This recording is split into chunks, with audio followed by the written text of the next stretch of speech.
It's into Wales. Wales through a goal. Slots it beyond Foderingham. And the Millers are in front in the South Yorkshire derby. And for the first time in 42 years, Rotherham United win at Bramall Lane. On the edge of the box, Odoffin. He can hit them. And he does. Odoffin! Has scored an absolute screamer for Rotherham United. Rotherham United have secured their championship status for next season. Do me a favour, drop me off in Rotherham. Hello everybody again, welcome to New York Talk. This is the Rotherham United podcast and we have another special episode for you. Today we have current Rotherham midfielder Hakeem Odoffin. How are you doing, mate? I'm very good, very good. Very pleased to be here. I appreciate you guys, asking for me, taking the time to speak to me, I'm looking forward to it. It's a pleasure. I'll introduce the other voices you'll hear. Obviously, mine's Matt. We have Mick with us. How are you doing, Mick? All good, mate. Thank you. Fantastic. And Tom is with us. How are you doing, Tom? Yeah, I'm good. You sounded like you weren't very happy about that. What about you, what, Mick? It's about either. No, always glad to have you with us, Tom. Actually, let's start with the injury. Obviously, been out since the Sunderland game. We talked about before recording. How are things with you at the moment in the year with your injury? Progressing well. I'm feeling good. I've been back on the pitch for a couple of days. So yeah, we're just going to see how this week goes, and hopefully, I'm feeling better as the end of the week comes. But yeah, no, it was a bit of a surprise. It wasn't as serious as first initially thought, which was a good thing. But yeah, no, I've been progressing well, feeling stronger every day. How did it happen? Was it just in a sprint? Yeah, it was weird. I wasn't really feeling anything prior to the game, so it was kind of hard to gauge. You know what I mean? And then it was like about 10 minutes after the goal, just like kind of went for a sprint and just felt a little twinge. So precautions, and Scan said it saw a little something, but yeah, no, feeling much better. Good stuff. Just on that, what's it like being injured as a footballer? Because I imagine it's like when you're a kid and you've been grounded watching all your friends go and play. Is it a little bit like that, or is it nothing like that at all? Yeah, and also like, because obviously last week the weather was a joke. So like I was like stuck inside watching all the boys while the sun's shining. I was like, I know when I get back out there, it's going to start raining again, and the weather's completely turned. But yeah, no, you do like miss it, even though, but it's only been a couple of weeks, so it's not been too long, thankfully. Like boys have definitely been out for longer, so I'm not gonna sit here and do the whole woe is me. But yeah, you do miss it. You can't help but miss it a little bit. So yeah, it's good to have been back on the grass. Good stuff. We have a question from Danny. Danny, who normally does the podcast with us, can't be with us tonight, and is obviously devastated. So he had to be part of it. He sent us a video with a question. He couldn't resist. Excuse the background noise, but then we'll let Danny have his moment. Right. Hiya lads, hiya hacks. Gutted I can't be on the little chat tonight with you guys. I have been calling to work at the Woodman pub. If you're ever in the area around Woodlanes, pop in and have a drink. I'll be more than happy to serve you. But yeah, anyway, on to my question. My question is, what is like, I need to put it like, what's like the main difference between playing in Scotland and playing in England? Like, not the level of football, but maybe like the intensity of it. Like, what's the main difference between going up to Scotland, playing there, and then coming back to England? And I also do have a second question for Hacks. What's your favourite pie, and do you think they should sell it at New York Stadium? Cheers, guys. See you later.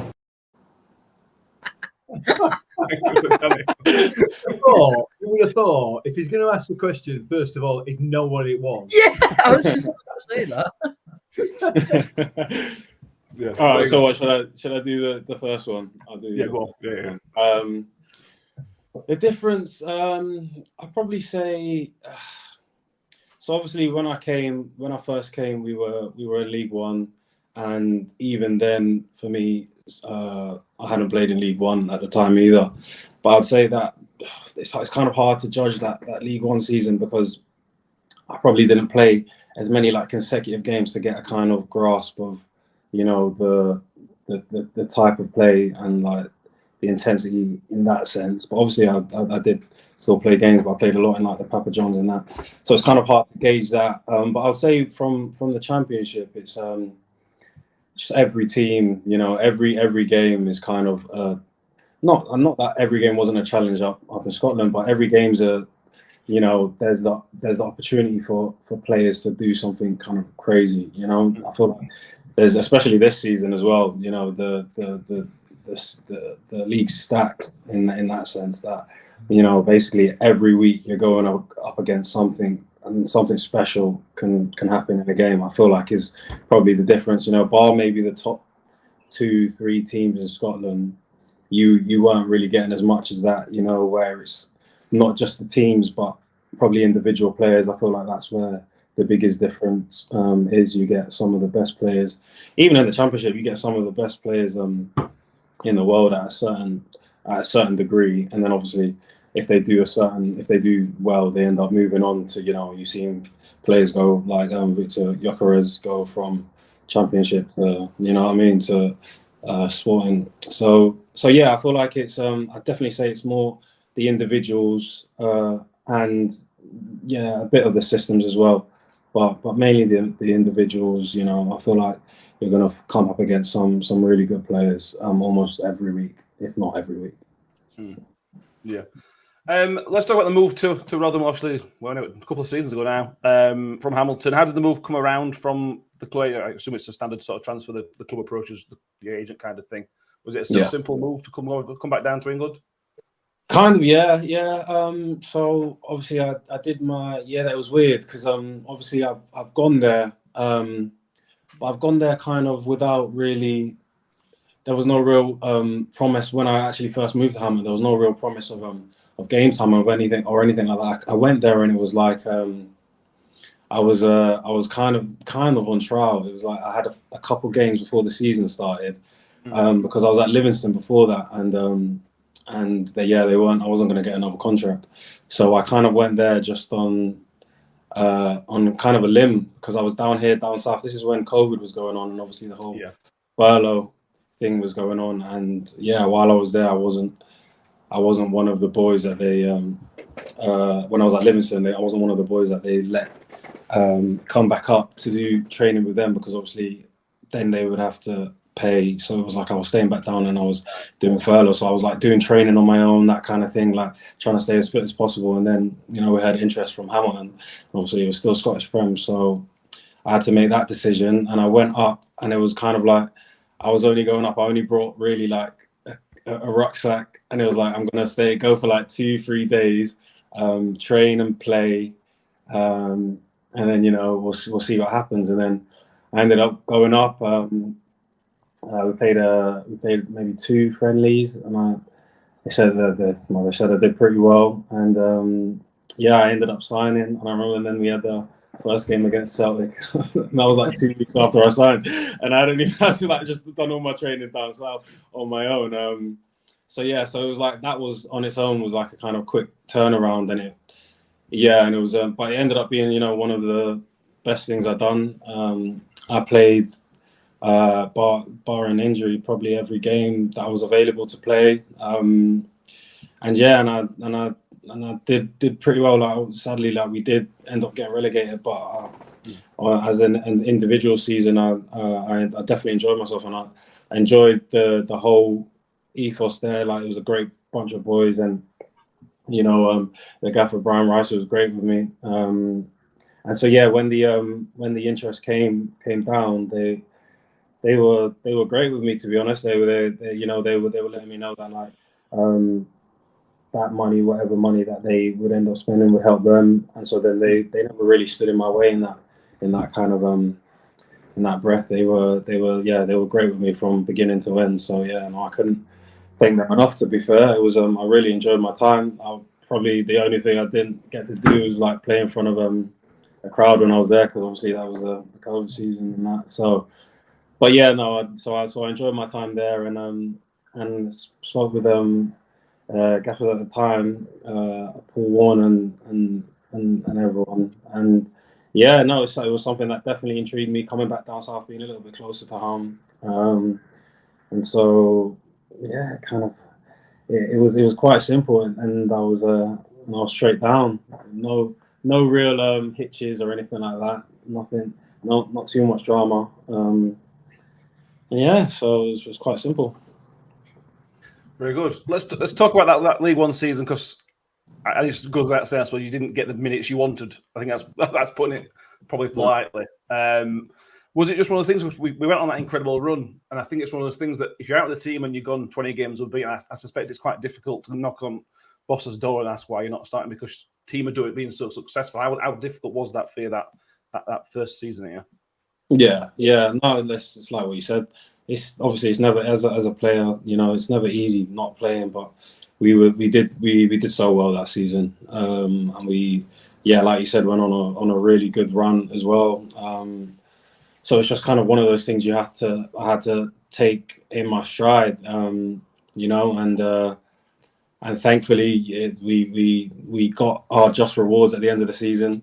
So, you know, so it's like, it's not, I wouldn't even say it's bittersweet, because I feel like, you know, the success we had that season is something we could all be proud of as a team, you know, because there's so much work that was put in on the training pitch that, you know, there's no feelings of animosity or anything like that. You know what I mean? It's like, at the end of the day, as a player, you can only control what you can control. So it's everything else is kind of like to the wind. So yeah, but it was because I thought, how many games? I probably like ended up 20 something games, you know, with the Papa Johns and then sub appearances and here and there. So it was just one of those things you just have to get through, and then when the next season rolls over, you have to just go into pre-season ready to prove yourself again. That's all it really is. It's just proving yourself, proving others, you know, right or wrong. It's about proving yourself, and so that was all it was really on my mind, to be honest. Just going in and doing everything you can to the best of your ability, just making sure that you're doing what you need to do. You know what I mean? So if things don't go your way, you at least know that you're doing everything in your power, you know, and then you can kind of take everything else in your stride. You had a question on Twitter from Tommy Miller that said, "Ask how do you stay motivated when the games were sort of not there? Is it just that because you're in football, your opportunity is only potentially a game away or 10 minutes away, really? So I suppose it's about just staying ready for when your chance comes, just take it. Which, to be fair, in the Papa John's game, he scored a few goals and played most of that run, so you took your chance when it came. To be fair, in that season." Yeah, like football it changes on a dime, and you know, so you have to kind of be ready for that. But there's no guarantees, there's no promises, and I would say like I said, the group of lads was still great. You know what I mean? We had a great bunch of boys that obviously not everyone's here now, but we're still in contact. So it's like the camaraderie, all of that was great, and that kind of kept the spirits up in training and all of that. And then again, like you're saying, it's just about being as ready as you can, regardless of kind of what the situation was in terms of the lineup on the Saturday. Just being as ready as you can, and you know, if you put your best foot forward, it makes everyone better. You know, it makes you better, makes everyone better, and that kind of keeps the standards high throughout the seasons. So yeah, in terms of motivation, I would just say you have to find that inner motivation. You know, find that inner motivation, because the one thing in football that is a certainty is that nothing's certain and everything's going to change all the time. So it's like just being as trying to prepare yourself as best as you can for any situation. Yeah. So go on, Tom. No, I was just going to say on that topic of camaraderie. It's a bit of an off topic now, but on the topic of that camaraderie, I just wanted to ask you how you felt about the new boys coming in. How have they settled? You know, and answer this if you want. But do you feel like there's any threat? You know, with is it Thierry, Chris Thierry, and Cafu coming in? You know, do you feel like is that the kind of motivation that you need? Is that the kind of what you feed off? Because obviously you're a really good group of lads. Everyone's together, or so it seems from the outside. But is that bringing in that kind of that new kind of quality? Is that driven you a bit more? All of the boys that have come in have been great. It's been like seamless. Everyone's like the communication has been there from like day one. Everyone's so easy to talk to, all of this, and like you're saying, it's literally just boys pushing each other in training, and the speed and the intensity of training is is at an all-time high, and I think that can only make us better, you know, as players, as a team, as a group. So yeah, no, it's what you want. It's what you want. You want to keep improving in every sense of the word. So like on both facets, like the boys have been brilliant on the pitch and off the pitch. It's a great bunch of lads as well. It's like everyone's so easy to talk to, and there's been no problems in terms of that, which is what you can only hope for. You can only hope for that, and long may it continue. And you know, it's with the good and the bad. We have to be able to we have to be able to count on ourselves, you know, because it's not always like, it's a long season. It's not always going to go our way. But if we keep our, you know, that tightness in the group, that tight knittedness, and we keep that camaraderie, then it's kind of like us against everyone else. You know what I mean? And it's like having that mentality of, you know, what we have in there. As long as we're making each other and being the best versions of ourselves, I feel like then we can be proud. Yeah, and it's clearly worked as well. You know, three games, 2 goals for yourself. I mean, I think everyone's question is, you know, where's this come from? I mean, we signed you. We signed you as a defensive midfielder. I know that you played, you know, centre half for us. You played right back for some other teams, I believe. You know, what has happened? Yeah, no, I'd say probably the turning point was probably the Blackburn game last season. I'd say I started playing a little bit more of an advanced role. You know, the gaffer, he just kind of just let me know, you know, that do what I'm good at, you know, but then also, you know, if you're getting in those positions near the goal, it's like try to be as ruthless as you can, you know what I mean? And so like in training, I feel like after when you get that kind of first goal in open play in the league, it was like, all right, so this is an avenue I can go down. Like, how can I keep improving on this kind of thing?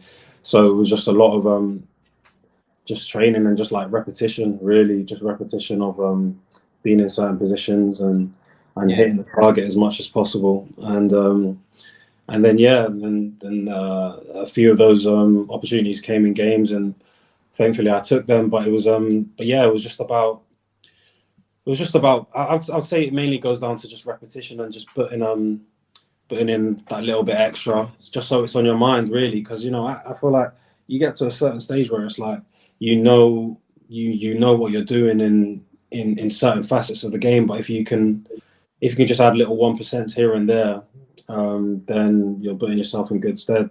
So it's been a bit more of that, and that didn't change, you know, when the season started this year. It was just kind of more of the same, of just like being, if I'm putting myself in those positions, that's the main thing, you know what I mean? Being in those positions and being on the front foot, and then just trying to hit the target, and, you know, hoping for the best.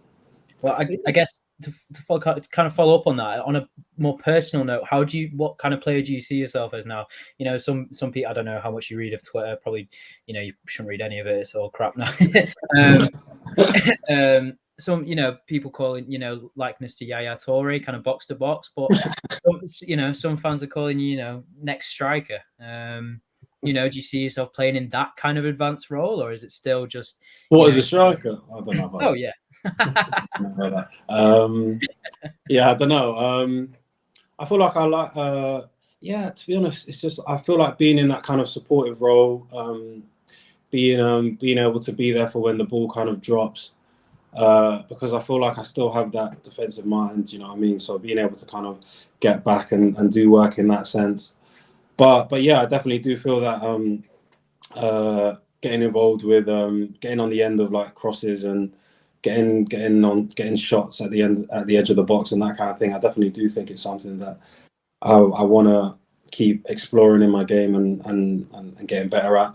And you know, and I still think there's like other facets of my game that I can keep improving as well. So to be honest, I'm not really too hung up on, you know, where I don't really think about it too much, but I do like being involved in attacks in that sense, or at least being on the end of them. So So yeah, if I can keep getting in those positions, then great, and hopefully I can, we can keep getting goals from it. It's interesting you talked about there about that sort of looking for that 1%, 2% improvement in certain areas, and looking at it from the outside. In my head, you sort of came into the team when you started, certainly under Paul Warne, in much more of a defensive role, if you like. And it feels now, 2 years down the line, almost as if you were being played out of position. That's how it to me is how it looks, because it just appears so natural to you to be in that sort of not playing out as an out-and-out striker, but certainly in that attacking role. It appears that you're far more involved in the game and influence and hit far more than you seem to be able to at the back. But I guess all the dirty work's done at the back, isn't it? And it's not, it's not all the glory back there. It's yeah. It happens. It's weird. Football's weird like that, and it's just constantly evolving. And yeah, you never really know until you're kind of put in that position. Because I wouldn't have been able to tell you at the beginning of last season that I knew all along I should have been doing this or playing here. You know what I mean? So it's just like, I feel like as long as I'm being effective on the pitch, that's all I can really ask for, and it's not going to be perfect. I'm not going to pretend like I'm the perfect player, but I know I'm going to give 100% in whatever position I do end up being put in, and that's all I can really do. And like you said, being as effective as possible to help the team, I think is massive. So that's where my mind really is. A couple of fan questions had. Woody on Twitter wants to know if you've ever scored a normal goal. Have you ever just scored like a tap-in, or they all like scream as well? Well, when I was in Scotland, the 3 goals I only scored with my head, so I thought I didn't think I was able to use. I thought my head was my best foot, to be honest. So I didn't really think that I could do that, and then I ended up scoring a few with my feet this time around. But I've definitely scored like right off the line, hit it against the keeper, it's bounced straight back to me, 1 yard out, just tapped it in. You know what I mean? So I've definitely scored the quote-unquote normal goal. That was my favourite question when Matt put out onto Twitter. If anybody's got any questions, that was my favourite. Have you ever scored a tap in? Because let's go one for us. They'll all be absolute stupid. Sticking with the fan questions, a bit of a daft one from Chris, and he wants to know: is a Jaffa cake a biscuit or a cake? They asked us this. I don't even remember. I need to stay consistent. What did I say? I gave an answer. What did I say? I think I said. I don't. All right, that's bad. This is going to be bad if I end up changing my answer. I think I said cake. So I'm going to just stick with cake because that's what I said before. Just because it's in the name. So I don't want to be, wishy-washy and changing my answer. From Sam Todd on an alias account. Asking us again, trying to get me to slip up. And final one for the Twitter question for now. Aaron Jarvis asked if you didn't end up being a footballer, is there another profession you would have thought you would have ended up in? Profession? I have no idea. I've always been asked that. I have no idea. I feel like because you start when you're so young, you're just like you're not even thinking about anything else. But then if it doesn't happen, then you're kind of forced to think of it. And I was thankfully that never hasn't happened. So I couldn't tell you. But as soon as I do, I'll let you know. I'll let you know. Going back to the promotion season very briefly, I just want to talk about the Georgie Kelly moment. I know you were on the bench at the time, so I suspect you had quite possibly the best view of it all unfolding from there. Just talk about the game itself, because it was obviously high tension, and just your view of the Georgie moment. It was a crazy day. Obviously, we got the goal. It was just mad because obviously it ended up. We, like you were saying, the whole like unbeaten for 20 games, all of this, and then it ends up going down to the last day, and it's just like, gosh, you know what I mean? Like tensions were definitely high. and then obviously we got the goal, so feeling really, really good. But you just never know when it's 1-0. So it's just like there was a lot of like I said, tension, and yeah, you got obviously Chio wins the ball, plays it across to him, and yeah, I was on the bench, but I definitely ended up next to Georgie within the space of about 10 seconds. I sprinted straight on the pitch. Yeah, it was just one of those moments that, you know, like you said, it just definitely stays with you. It was a crazy moment and a crazy way to end what was a really successful season, you know, for the club. And yeah, no, we deserved to go up after the year that we had. So to do it in such a eventful way was definitely great. Yeah, it was a special moment. That very special moment. Yeah. It was a special day. I mean, I don't know whether you've seen the video from behind the goal in the lead up to Georgie's goal, with all the fans pointed to Georgie as Chio's got the ball. Yeah, literally supporters choking the ball out on the right hand side there, cuts inside, and all the fans are pointing towards Georgie. Brilliant. Yeah. Before we all fell over each other and yeah, then it got silly, didn't it? It got very silly. Yeah. And then in the club season, was that the Vegas trip that summer? Yeah, that I think that's all we needed to hear. No, it was a good time with a great bunch of lads, to be honest. Yeah, so all in all, very, very good times. Very deserved. So so just just in regards to then, you know, obviously, I think everyone, you know, loved Warren when he was here, but you know, that camaraderie that you had, and then him leaving and Taylor coming in, you know, obviously we stayed up last season, so you can't knock Taylor, and I think we've had a fantastic start to this season. I really like him as a manager, but how was that transition inside? You know, because obviously you could argue he was the one that gave you a chance. Was there any, you know, discussions there? Did he, you know, what kind of happened when he came in? Well, when he came in, it was just like, you know, he just let us know that like it's going to be a process, you know what I mean? And that obviously, I think it was within the first couple of weeks, it was like, you know, I'm not going to change anything, you know, too drastic. I'm not going to come in here and expect to just change things on a sixpence. But I feel like they had a plan. They had an idea that they wanted to follow through with, and you know, there was definitely ups and downs, but yeah, like I said, they had a plan and they stuck with it, and I feel like they translated or communicated it well with us.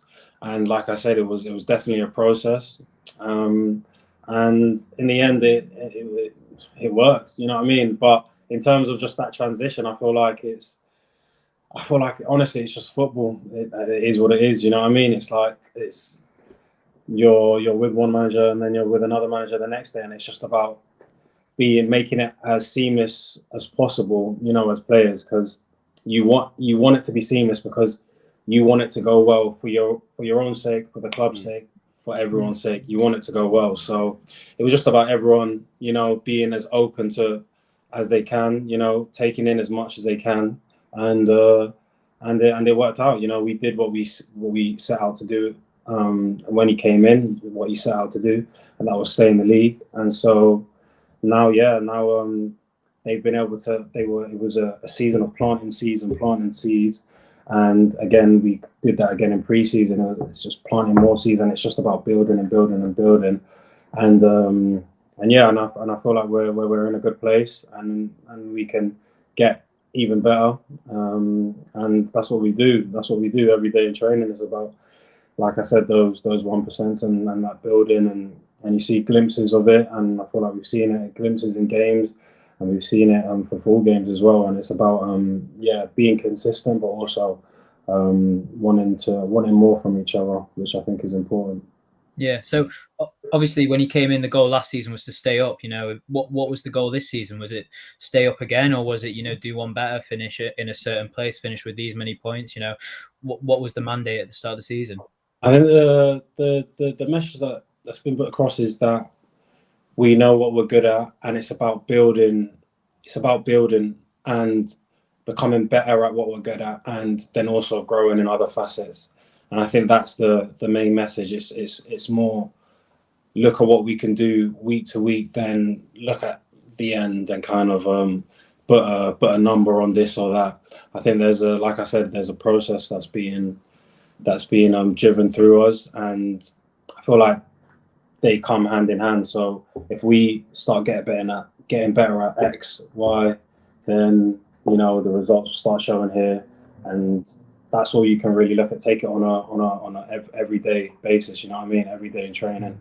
You know what I mean? It's all about just getting the best out of each other and asking questions, learning this. Like you said, players are coming in, learning what this player may like more, or how to facilitate this player to get the best out of him.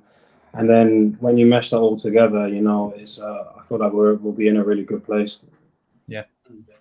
No, when Matt Tillich was when this change of manager, we talked to Rathbone about it last season, so it's a bit unsettling because the new manager's got your career. It's not from a personal, you've got your career in his hands, basically. But for you, did it seem almost a bit of an opportunity because obviously you weren't getting the minutes under the previous manager? Was it sort of this is potentially a chance of a new start at the same club under a new manager? Yeah, I think like going off, because I remember off what you were saying before, is like literally every like we said, football can change in every 10 minutes, every game, so every opportunity you get is an opportunity for your fortunes to change or for your trajectory to change. So again, it's just another scenario, and it's just like you said, more opportunities to showcase and to put your best foot forward. And so that's all I took it as is managers come in, so you have to again put your best foot forward, and what will come from that will come. And like I'm still trying to do the same now, like just keep putting my best foot forward, and whatever will happen, will happen. There's quite a few memorable games to talk about from last season, but let's just talk about the pre-World Cup games, because it was just a bit of chaos, really. You're playing every week, every 4 days, it felt like. Did you enjoy that because it was so sort of intense up to the World Cup, or was it just maybe a game or two too many?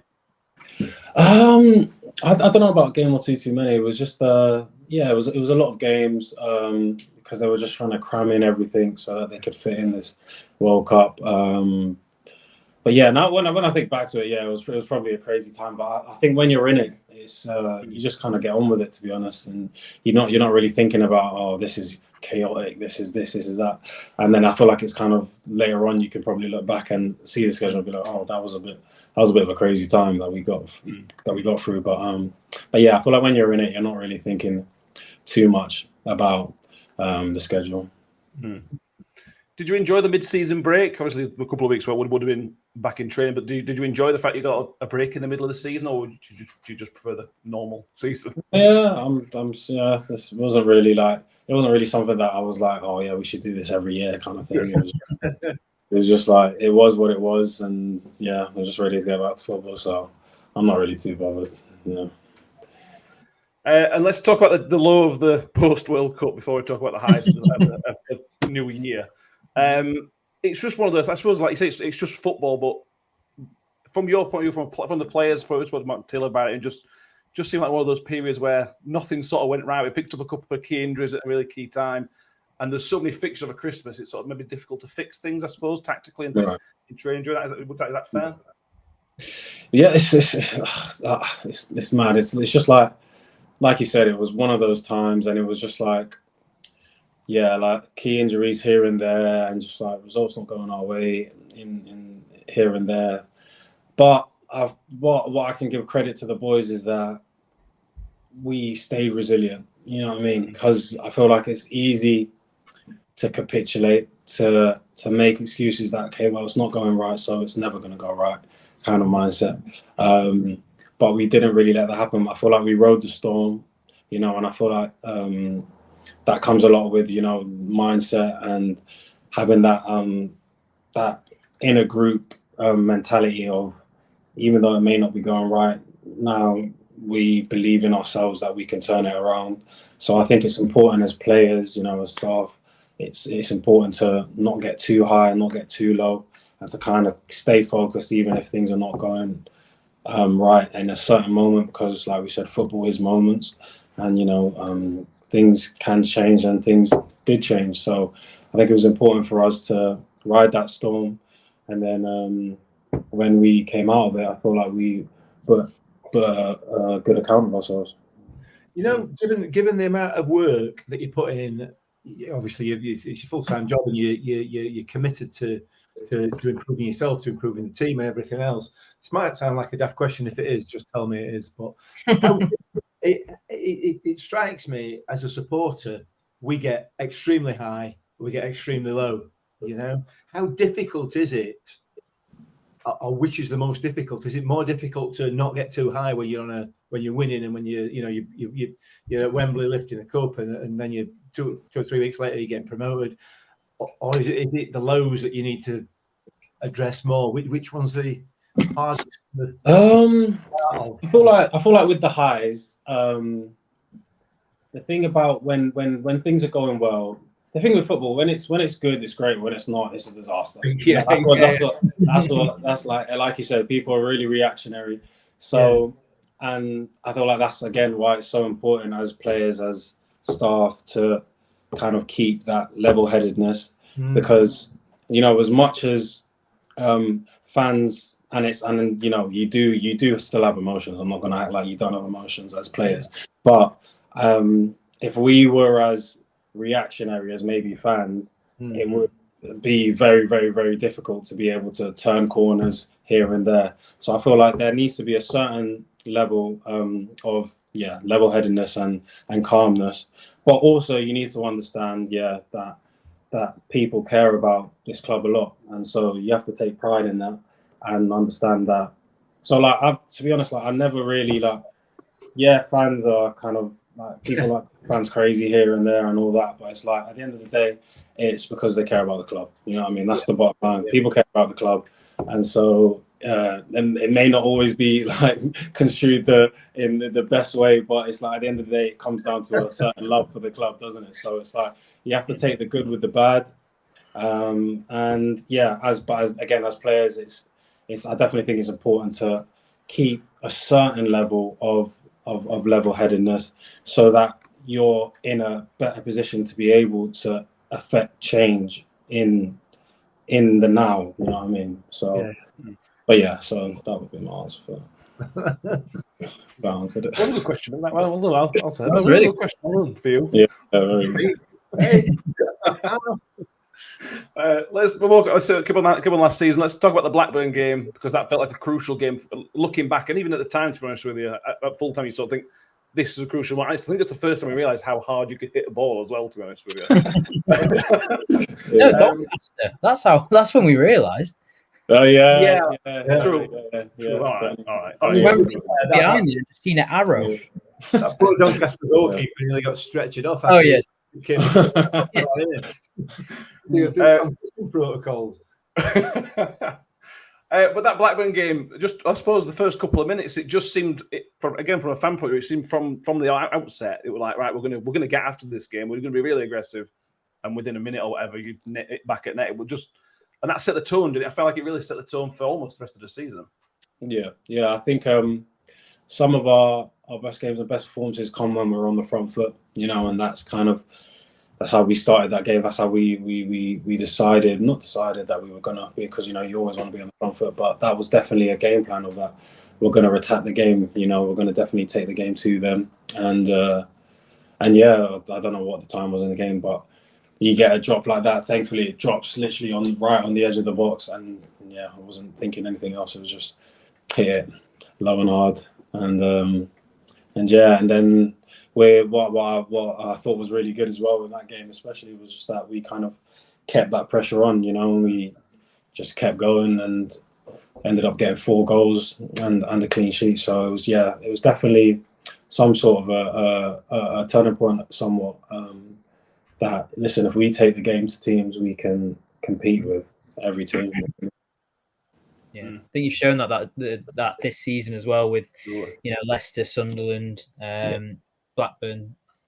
they're all, Norwich. They're all big teams who are expected to be in that kind of top 6 region. And each game you've competed, and that's all that any fan can really ask. I think personally is that if you compete in every game, maybe sometimes the results don't go the way that you want them, but like you said, that's football. It's the only certainty is the uncertainty. So as long as you keep that competitive edge up, you will compete with any team in the division, which you've already shown. And if you keep showing, you'll be fine this season. Definitely. Absolutely will.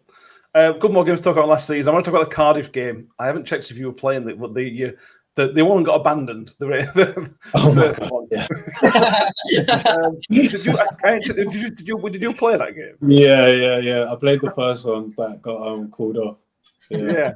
That was just chaos, wasn't it? That was honestly, that was mad. I've never seen anything like it. But what can you do? Listen, it starts raining like that. Can't do anything. Were there a little bit here that just went to that sort of 10-year-old boy who wanted to continue playing and just? It was weird, but you know what it was? Because it was like we didn't. Because obviously you went in at half time. It wasn't raining. It was lovely, and it just went 15 minutes, and it was like so. Obviously in the changing room, and you're not thinking anything of it, and then they started talking about, we're not going back out yet. It's raining, and I'm thinking like, was it raining when I left? Like, it wasn't. So it was just bizarre, and then it ends up getting called off. It was definitely a weird one. Yeah, odd, funny. Now it's funny. I find it was funny at the time actually. Hours. We had fun.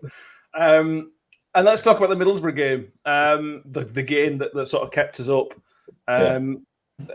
Just talk me through the build-up, because obviously this club's had a history of sadly getting relegated 3 relegations in a row.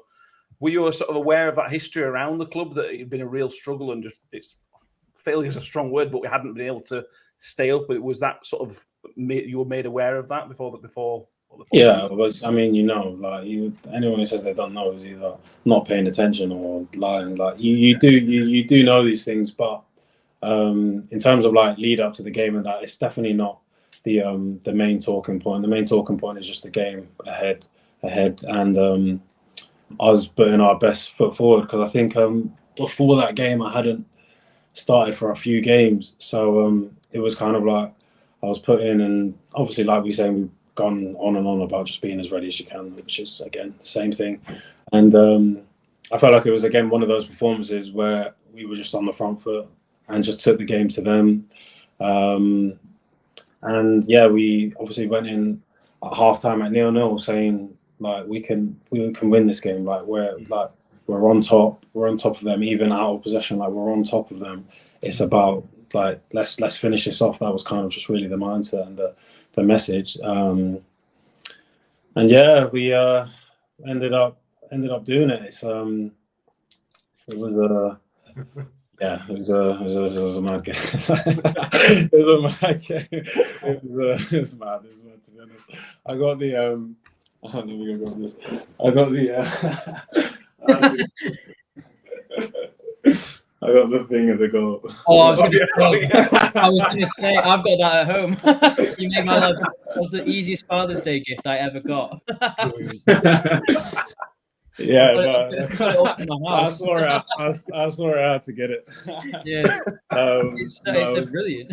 And it was definitely a special day. It was that was the first time I've scored with my mum in attendance, so that was a special moment as well, and being able to celebrate with her after the game, it's definitely something that I won't forget anytime soon. So a lot of emotions, a really good moment, and again something I felt like we deserved and we worked for, and it was a good way to definitely a good way to sign off the season, I think.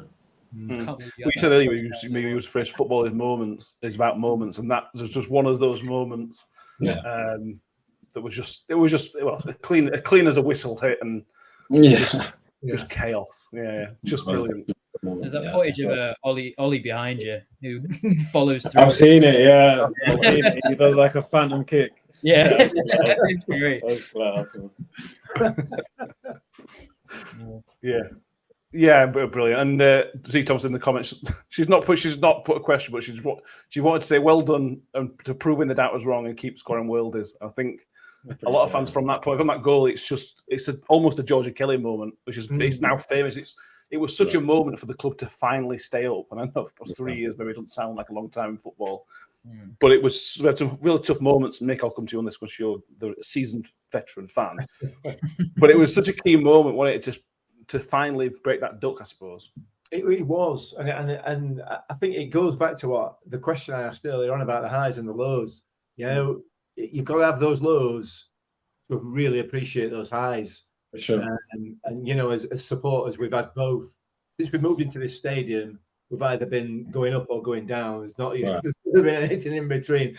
We've stood up a couple of times in Championship. This being one of them, but you know, it's always been a bit of a roller coaster, which is all right, but you lows, you get plenty of lows, but you also get the highs like we had against Middlesbrough and against Gillingham. And you know, that I don't know what it's like as a player, but certainly as a supporter, it's what you live for. It really is in footballing terms. Yeah. It's why you support clubs, why you love your club, I suppose. One of the reasons. Yeah. And you know, people like yourself and Georgie and the other people that have been involved are kind of responsible for giving us those moments. You know, so it's just I don't know, what did you ask me, Matt? I can't remember now. No, you answered it. The thing is, we've got to do another podcast after this, and he's going to ask me some more questions. And I forget. I just ramble on. You know, I said at the start, I sometimes throw to Mick for the outlet. That's what. Yeah, that was the outlet. Nice. The post, we talked about the sort of celebration after, because we're still, unlike Rotherham United, we had another game left where there's something didn't matter. Was it an extended few days worth of celebration before the Wigan game? I'm trying to remember, because I don't know, did we have yeah, we did. So we had the awards night before the Wigan game. So that was like a good night where everyone's kind of together, you know, where we're able to like really like just enjoy the night for what it was. So yeah, it was good, and it worked out well that we secured the championship status. So then we were really able to kind of just like be relaxed at that night, you know what I mean? And it wasn't like there wasn't really talks of like, all right, this next game you need to do this, like we need to make sure. It was more just like, we can look back at the season and see how far we've come, and so I feel like that was a really nice moment as well. That end of season awards is just having everyone and just being able to give everyone your appreciation for the season that's gone on, and then we just kind of went straight into the Wigan game, feeling good, to be fair, feeling good. Speaking about awards, I don't know if you were going to ask this, Matt, but the community award, congratulations on winning it. Thank you.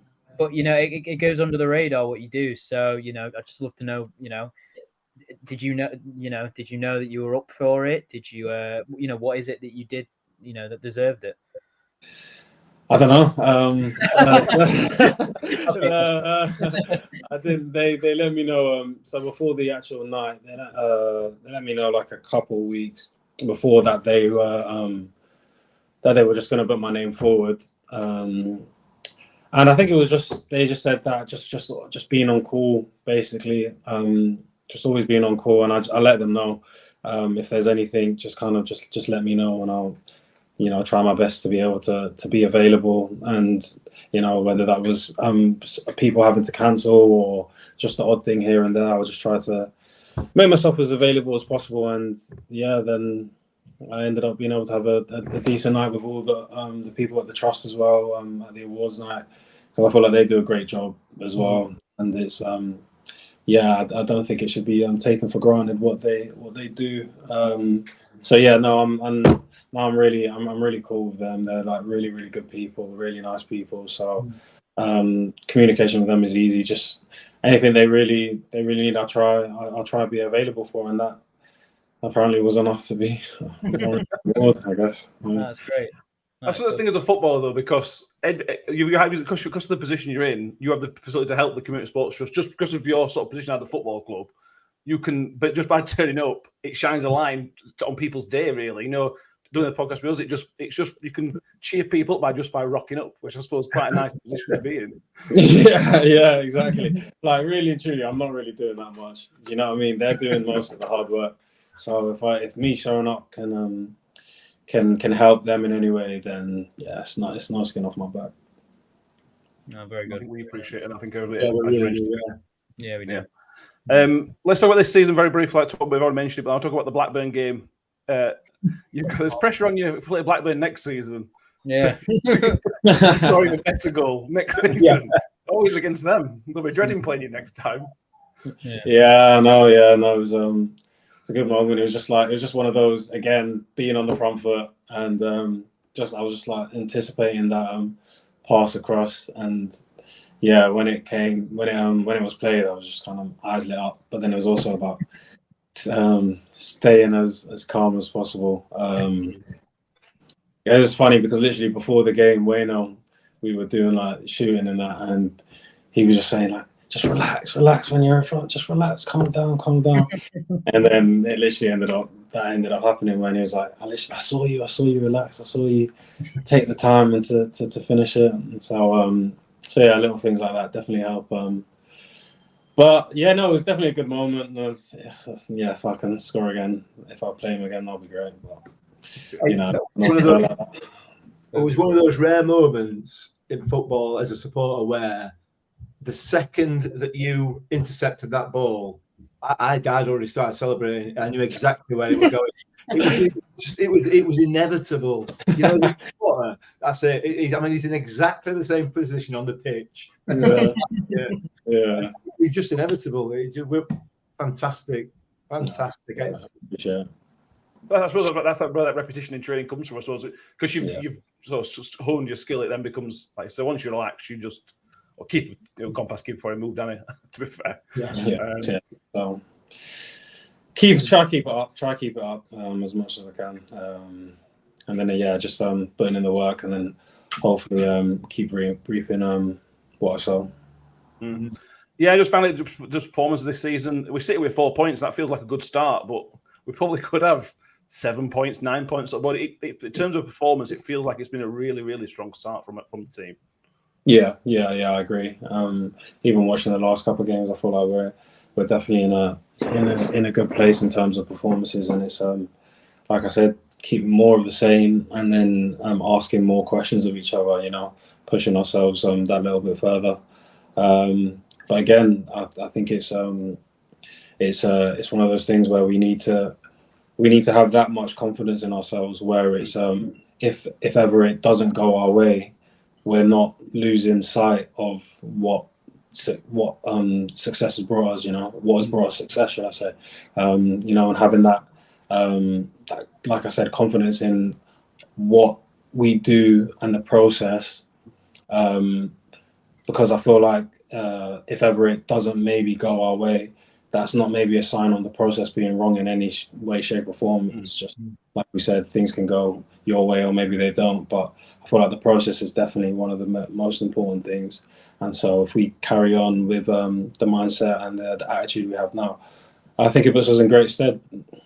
Yeah, and like you said, the quality in this division this year, particularly, it doesn't matter how good your process is. It don't matter how good a player you are going to get caught out at times, or how good a team you are. You are going to get caught. It's just just about being consistent. Yeah, just about being consistent. And so looking forward to it. Looking forward to the season ahead. And it's gonna be good. I feel like it's exciting times. Yeah, definitely. Mick, Tom, anything else you want to ask before I do my ending? I'm all out. I'm all good. You're all out. Cool stuff. So thank you everyone who is listening and watching. If you are watching on YouTube, to subscribe and like the video, all that kind of stuff. Thank you all for being with us.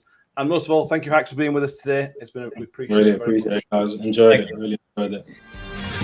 It's a Wales through a goal, slots it beyond Foderingham, and the Millers are in front in the South Yorkshire derby. And for the first time in 42 years, Rotherham United win at Bramall Lane. On the edge of the box, Odoffin, he can hit them, and he does. Odoffin has scored an absolute screamer for Rotherham United. Rotherham United have secured their championship status for next season. Do me a favor, drop me off